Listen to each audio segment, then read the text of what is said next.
Something I've been wondering recently while changing guitar strings is, does brand actually matter? Now, I know we all have our favorite brand that just feels like home and that we're comfortable with, but sonically, does it even make a difference? So I got 3 different brands, the cheapest you can find online, Ernie Balls, and Elixirs, and we're going to test all 3 of them out and see if they sound any different. Now we're going to run this through 3 separate amps. We're going to do a Fender Clean, a Vox, and then a high distortion dual rack. All of the settings and volumes will be completely identical between the 3 different string types, so there shouldn't be much variable, if any, on the amp side.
Okay, my final review. These strings suck. Do not buy them. What I noticed is there was a massive volume drop off between all three strings. These were the quietest by a lot, which is really interesting. I don't know why so much volume would depend on this, but that did happen. Also, these broke when stretching out. My high E snapped when I was stretching out the string. And so that's not good. And obviously there's some level of defect in every string. Maybe I just got unlucky, but maybe these are just crappy, cheap strings. And I do believe these are knockoff strings of a certain brand that I won't really mention, but the colored ball ends did give it away, and I'm not really down with just stealing someone else's IP, so garbage. Moving on to Ernie balls. I thought these Ernie balls had a lot more bite and growl to them, which I really liked. I thought that was super cool. Ernie ball is something I use nearly exclusively, so I am a big fan of these strings already, so maybe I'm slightly biased, but I thought they sounded great.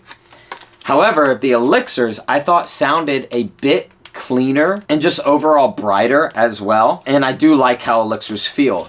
But one thing that I found is if I closed my eyes and just listened to the two different versions, I basically couldn't tell a difference of the two strings. They almost sound completely identical. And so in a blind test, I really didn't notice any difference. Now you might find a difference, but I couldn't at all. So I wonder how much preconceived notions of our idea of what these strings sound like play into what I heard, because when I was watching the two different clips, I clearly heard two different sounds, but when I closed my eyes and blind tested it, I couldn't hear anything. I'd love to know your thoughts though. What was your favorite, and can you tell a difference between the two strings?